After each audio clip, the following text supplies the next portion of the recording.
PRN Sabah 2025 bukan sekadar pilihan raya negeri. Ia sebuah penanda arah, ia sebuah referendum dan ia sebuah cermin besar yang memperlihatkan bagaimana Sabah kini bergerak dalam orbit politiknya sendiri, terpisah, bebas dan semakin kuat dari pengaruh politik semenanjung. Keputusan akhirnya sangat besar maknanya. Daripada 73 kerusi DUN, Pakatan Harapan hanya memenangi 1 kerusi melalap melalui Datuk Jamawi Jaafar.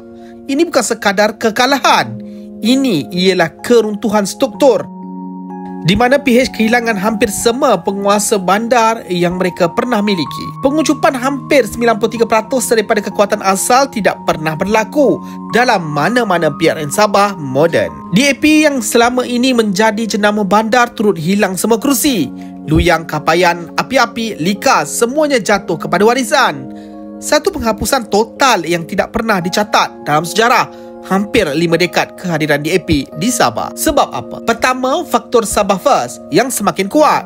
Pengundi Sabah melihat Sabah bukan sekadar negeri dalam persekutuan Malaysia, tetapi sebagai identiti yang perlu dipertahankan. Dan warisan serta JRS berjaya mewakili naratif itu. Warisan bangkit dengan 25 kerusi menjadi pembangkang utama paling besar. JRS pula kekal sebagai blok kerajaan negeri dengan 29 kerusi ditambah sokongan BN dan beberapa calon bebas.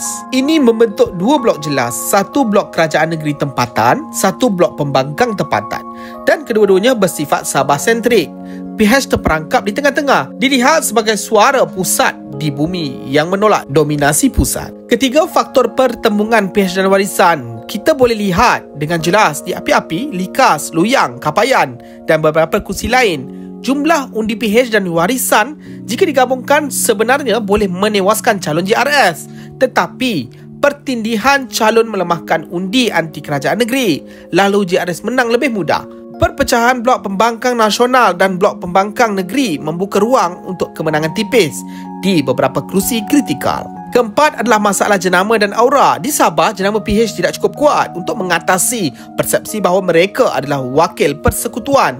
APCO pula meninggalkan PH sebelum PRN, memberi tamparan moral yang besar. Tanpa suara KDM tempatan, PH kehilangan anchor Sabah yang mampu menjual naratif lokal. Kelima, isu MA63 dan hasil negeri 40% di antara faktor paling sensitif. Sabah menuntut kuasa dan hasil. Sabah mahu rasa digniti politikalnya dijaga. Naratif ini dibawa hampir sepenuhnya oleh JRS dan warisan, bukan PH. Oleh itu, pengundi bandar dan separa bandar memilih parti yang mereka rasa memperjuangkan maruah negeri, bukan parti yang dilihat terlalu nasional atau terlalu rapat dengan pusat. Dan faktor terakhir, psikologi politik Sabah. Mereka mahukan pemimpin Sabah, parti Sabah, suara Sabah. Ini bukan anti-federal, tetapi pro-autonomi. Dan dalam suasana ini, PH terperangkap sebagai pemain pusat yang gagal menyesuaikan diri dengan sensitiviti tempatan. Kesimpulannya, PRN Sabah 2025 memberikan mesej yang sangat tegas. Sabah mempunyai logiknya sendiri. Sabah memilih pemimpin yang mereka anggap dekat, bukan yang datang membawa jenama nasional. Sabah mengundi berdasarkan identiti, autonomi dan suara lokal, bukan berdasarkan naratif perpaduan. Jika PH mahu bangkit semula, mereka perlu memahami Sabah bukan dengan angka, tetapi dengan jiwa.